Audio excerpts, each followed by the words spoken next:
Bonjour, c'est encore Christophe Lazare. Aujourd'hui, nous sommes encore à Port-Louis, dans un bâtiment colonial de la banque Afrasia, une banque privative, très sélective, mais ils sont là pour vous aider.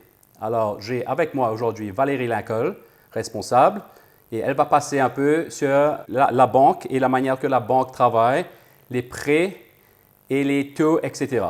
Alors, Valérie, bonjour, merci de nous avoir accueillis. Salut Chris, ravi d'être avec toi aujourd'hui pour discuter de ce que le service bancaire peut offrir à Maurice. Donc tout d'abord, j'aimerais préciser, donc Afrasia, nous sommes une banque qui existe depuis 16 ans déjà. Bon, ce n'est pas très long, mais nous sommes très fiers parce que nous avons fait un sacré bout de chemin. Et aujourd'hui, nous sommes parmi les 3 banques systémiques de l'île. Donc moi, je fais partie du service banque privée donc de la banque. Et aujourd'hui, 80% de notre clientèle est étrangère. Donc quand je dis étrangère, c'est évidemment les résidents étrangers, mais aussi les non-résidents, ceux qui sont ailleurs dans leur pays ou autres, mais qui veulent investir à l'île Maurice. Donc ce qui est bien à savoir, c'est qu'à Maurice, n'importe quel client, comme je le disais, qu'il soit étranger ou pas, a la possibilité d'ouvrir un compte bancaire. C'est assez simple de le faire. Bien sûr, comme toute institution, il y aura un formulaire d'application à remplir, quelques détails à fournir et des documents évidemment, mais une ouverture de compte peut se faire en 3-4 jours, donc c'est quand même assez rapide. Évidemment, si un client souhaite pour ses investissements ou pour sa nouvelle vie à Maurice dans certains cas, mettre en place une structure, que ce soit une société, une compagnie domestique ou enfin, tellement de structures dont on aurait pu parler, bien sûr, ces structures aussi peuvent avoir des comptes bancaires. Les comptes bancaires en question, bien sûr, le client aura accès à un compte bancaire en roupies mauriciennes s'il le désire, mais aussi en euros, en dollars, en pounds sterling et plein d'autres devises étrangères sans aucun problème. Bien sûr, juste pour cette petite partie qui est quand même importante, comme toute autre banque, que ce soit à Maurice ou ailleurs, le client aura accès à tout ce qui est carte de crédit, une plateforme en ligne. Nous avons aussi une plateforme qui pourra les permettre de faire des investissements comme des comptes titres ou même envoyer à Maurice un portefeuille d'investissement qui est déjà en place ou peut-être même de le mettre en place avec nous.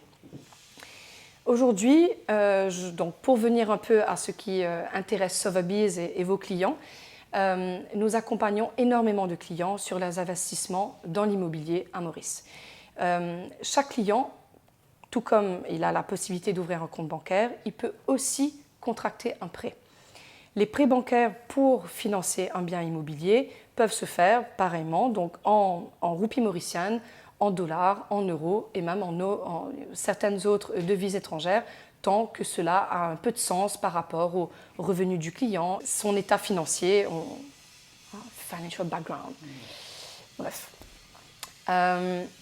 Donc pour contracter un prêt, encore une fois, assez simple, bien sûr, il faudra un bon dialogue avec le client, comprendre ce qu'il est en train d'acheter, donc ça c'est important. C'est vrai qu'à Maurice, on a la chance de travailler en étroite collaboration avec des sociétés comme Sotheby's, donc nous savons que le bien immobilier en question dans lequel il investira est un bien sur lequel nous n'aurons aucun problème pour le futur de prendre une garantie, etc.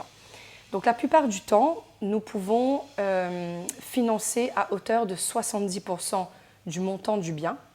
Ceci dit, nous pouvons probablement nous rapprocher des 100% si d'autres sécurités sont offertes. Là, quand je parlais des 70%, ce serait en prenant le bien en question en sécurité, donc une hypothèque basique, et donc de lui fournir 70% de financement pour l'achat.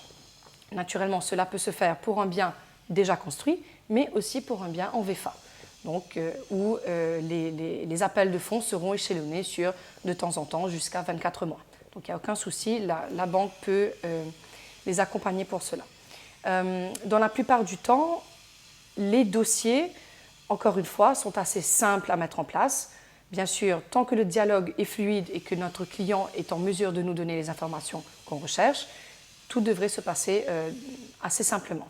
Bien sûr, au moment de l'analyse du dossier, les choses basiques comme cela se fait en Europe seront demandées pour qu'on puisse analyser sa capacité de remboursement pour pouvoir lui donner le prêt en question. Merci Valérie.